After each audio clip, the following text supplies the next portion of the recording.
What's up, guys? It's John with National Sports Entertainment, and I wanted to go into tonight's games, how we did. 1-1, nothing crazy. Baseball's really where we've been doing really good. It's funny because I know a lot of people don't love the baseball videos, but we've closed now 15 sequences from baseball, all just in general since we've started, and we only had one go to a leg 3, which was the Guardians Twins over, which did close. And now we have the Guardians. As you can see, they did not go over today, so we're going to be leg 3 in them. But as you know, we only need to win 7 sequences for a 3-legged loss. We've already won twice the amount we need to, so even if hypothetically, say the Guardians did not go over tomorrow or the next time they play, we're still up like 7-8 units, and even more than that because we got a plus 140, we got a plus 185, and we're going to keep getting odds like that. So again, I just implore people to really just look into the baseball because, again, I don't have fun doing them either, but I do have fun watching my bankroll go up way more with baseball than any other sport. It's the same as hockey. You're just getting way too good of odds. Anyway, Warriors, they came through for us. They covered, which is nice because, as you know, I went over in my last video, they were a leg 2. They lost again, and then I said next time they'll be a leg 3. The Heat, that was a new sequence, obviously, because we got them the last time. Did not cover the Knicks. So, again, we went 1-1, but we hit our leg 3, and I'm just going to be playing the Heat to cover as my leg 2. So, just a quick rundown of that's basically how the system works. Obviously, leg 1 is 1 unit, leg 2 is 2 units. So yeah, tonight, Warriors did basically what I expected. I am surprised the score wasn't 126 on the nose. It was 127. But yeah, 15-point win, looked good at home.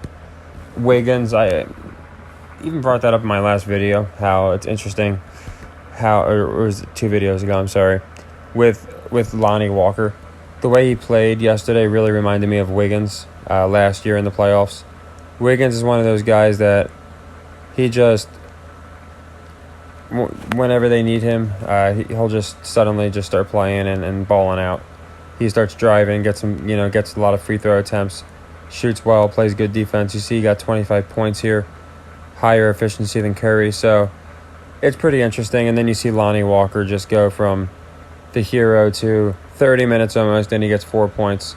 So, to the people that honestly think it's real still, I think that's amusing, but that's what they do. So game 6 will be great for live action because if I see like JP and Looney or not Looney, I think it's Moody and Wiggins doing well, that might mean the Warriors are definitely going to have a runaway.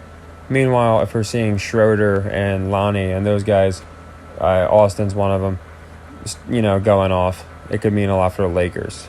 So anyway, I'm going to like the Warriors in Game 6, just so you know. Like I said a million times, to me it's a 7-game series. So let's go into tomorrow. And speaking of 7-game series, we have 2, and they could both go 7 games. The question is, will they go 7 games? So the first one here is Nuggets-Suns. As you know, I am very, very strong behind Warriors-Suns. That being said, I also understand that not every narrative that I believe in preseason is going to pan out. So I had conceded the other night that I totally overlooked the Joker versus Embiid matchup, which I think would be a really good matchup that a lot of people might be overlooking. They made a big point about that. That being said, I'm still not ruling out the Suns and Warriors matching up just because I think it's a big draw. They'd have to pay a decent bit of money, but with live action and amongst other things, Vegas can easily make their money back. They can make their money just by having Boston get bumped earlier than expected, and they probably already made a lot by having Milwaukee get bumped. So anyway, who do I like in Game 6 here? Well, I do indeed like the Suns. 3 points, minus 160, very, whether it's the cover or the win, I like them to win. With my book, typically, it usually runs about a half point different. Sometimes it'll be 3.5, 2.5. So if it's at 2.5, I'll probably just wind up doing the money line, paying a little bit more just because this could definitely be a close one. But I think we might see something like we just saw with the Warriors. Suns go home and look really, really strong at home. So I like the Suns to win this game, and I like them to cover, and I think they take it to 7 games. Then we got the Celtics and the Sixers, and again, Doc is known for blowing leads, so I could totally see them, blowing this game and maybe having a lead in Game 7 and blowing that. That all being said, I think there's a lot of money on Boston. I think so many people are just assuming that the defending champions are going to force a Game 7, especially against the Sixers, who have been inconsistent. This has been a back-and-forth series. Boston being favorites is interesting, obviously. It kind of makes me think, that it would normally make me lean and take Boston because you could argue that they shouldn't be favorites. That being said, it's a Game 6 they just lost. It's a go-home game. They absolutely need the game to win. And they've been around 2-point favorites all series long. At home, they're like 8-point favorites. So it's not that much out of the norm. I think they're just treating this game just like a fresh game. So I actually do like the Sixers. I think the Sixers are going to close it.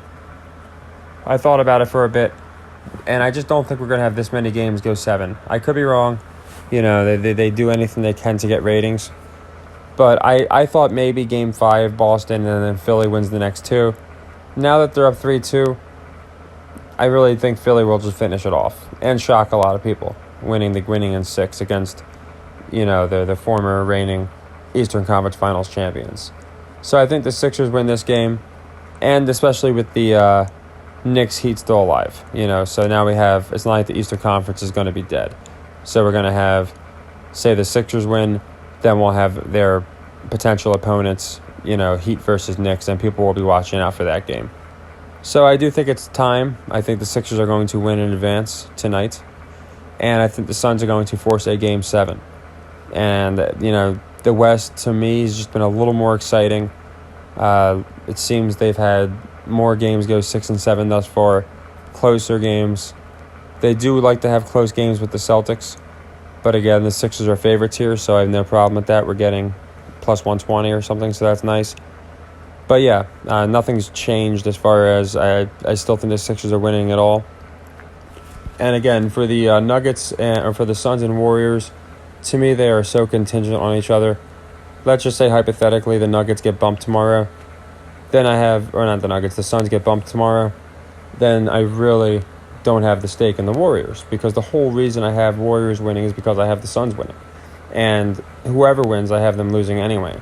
But my point is, if the Suns do win, then it just makes me like the Warriors that much more, because again, they teased this for a long time, and I was literally just on YouTube about 40 minutes ago, and they were showing different highlights, and sure enough, one of them was, it just said like Klay Thompson says I have 4 rings, and it was like an NBA highlight channel, and it was literally just showing Booker and Klay barking back and forth 6 months ago. So you all know how YouTube recommendations work. I don't think they're coincidences. Maybe they're getting that idea back in people's heads. So yeah, if they get bumped, that's fine. I think the Jokic-Embiid rivalry makes sense. I absolutely 100% do not see the Warriors or Lakers getting to the finals as I've gone over. But I do think that this Suns game is going to be incredibly revealing. They force a Game 7. Sure, the Nuggets can win it, but I think at that point the Suns would probably win it, and then obviously I like the Warriors even more. But we'll get into those games when they come around. I've been wanting to just handle each pair at a time. So again, we split today. Nothing wrong with that, especially because we got a leg 3 and baseball came through. And tomorrow, yeah, I think after thinking about it, I think it's going to be a 6-game series, and the Sixers are going to close it out. And as far as the Nuggets-Suns, I think we're going 7 games, as we are with the Warriors and Lakers. I think those games, for a reason, are both going to basically be finishing around the same time. The 3 of those 4 teams, if you replace the Nuggets with Dallas, they've all been basically tied at the hip all season long. It's been pretty crazy. So, again, the Nuggets, the only draw I see there is, again, if you get Jokic versus Embiid. But as far as the West goes, Suns Warriors just, to me, has money written all over it. So, again, we'll have to see what the Suns do, but that's why I like them to win tomorrow. And the Sixers, yeah, I think that'll be a nice little upset. Finish them off in 6.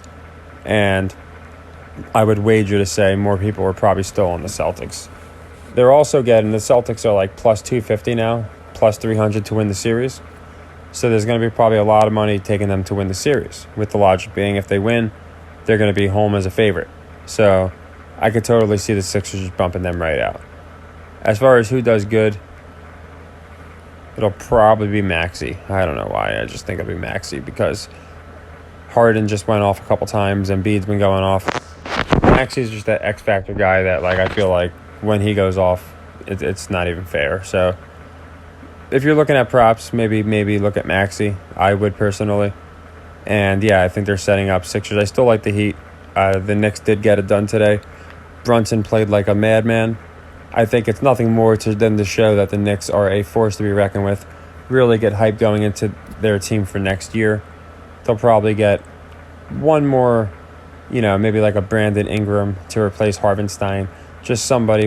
They have like a lot of big men, but just somebody that they could plug in and convince the team, convince the world that they are a championship team. So yeah, them. I think it's more off-season talk, but it was an impressive win by them tonight. And I think they're losing in 6-2 probably. They might 4-7. I just don't see them advancing. So yeah, that's what I got as far as nothing crazy. Like I said, just 2 games, and I wanted to go into tonight's 2 games, and just again where I stand in general.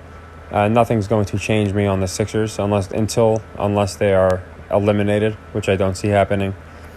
And yeah, the Suns Warriors, I wouldn't sleep on that matchup. It's especially because, again, it popped up in my recommendations, and I don't think those things are coincidences.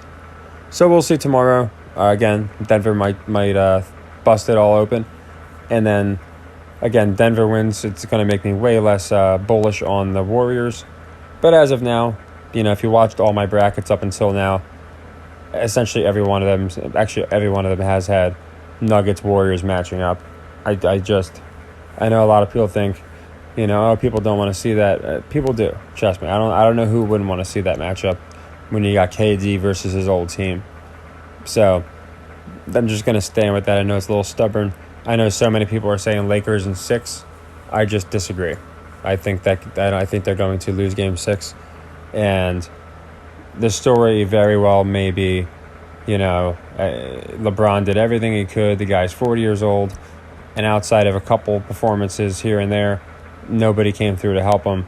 The guy needs help. And I think they're going to run that narrative all the way until his son gets drafted. I really do. So, again, you guys can take what you will with that. That's just what I believe. And we will be going into... I'll go into baseball some more. But like I said, a lot of people don't, seem too interested in the baseball, which is fine. Again, that's strictly for people that want to just make good profits. For watching entertaining games and betting on them, obviously NBA is the way to go. But if you're just like, I just want to like it's a stock, basically just picking up $10 here, $10 there, or whatever your unit is, that's the reason I do baseball. You can see how seamless it is. I don't even know the pitchers, and we are, hitting like 60%. And even when we're not hitting a high rate, we're closing them out by like 3 because of the metrics. If you haven't seen me go into the metrics, if you look at my last baseball video, I go into nothing but the metrics. So again, thank you everyone that's been awesome, positive, sharing insight, love for the channel. We're growing. It's pretty insane. I could say we saw this on the last channel and we started to go parabolic, and then they shut us down. But on this channel, hadn't really seen it. And analytically, I am now, as far as demand, whatever you want to call it, just showing all the different analytics across the sector. Everything is basically the highest it's been as far as retention and all those numbers, which means, I guess, the content doesn't suck, which is cool. And if you think it sucks, that's cool too. I always appreciate people's opinion, specifically if it's going to be, constructive. But for the people that just want to, if you don't, I get not everyone's going to like the channel, but by and large, we're doing really, really well. And I think we're going to keep growing, and it's going to be great. So yeah, just let me know. A lot of people mentioned the Discord. That's all been fixed. I got that ultra secure now. So if you want in the Discord, we talk about live action in there. People always bet post their live tickets, which a lot of people have done well because of other people on the Discord. People talk about fighting in there. People talk about everything in there. So I also post all of our picks. If I can't get one out in a video, which is rare, but sometimes I'll get it out in the Discord. Live picks, things we're noticing, body language, all that stuff. So again, just let me know if you want to be in there, and I'll certainly send you an invite. So take care, everybody, and happy earnings.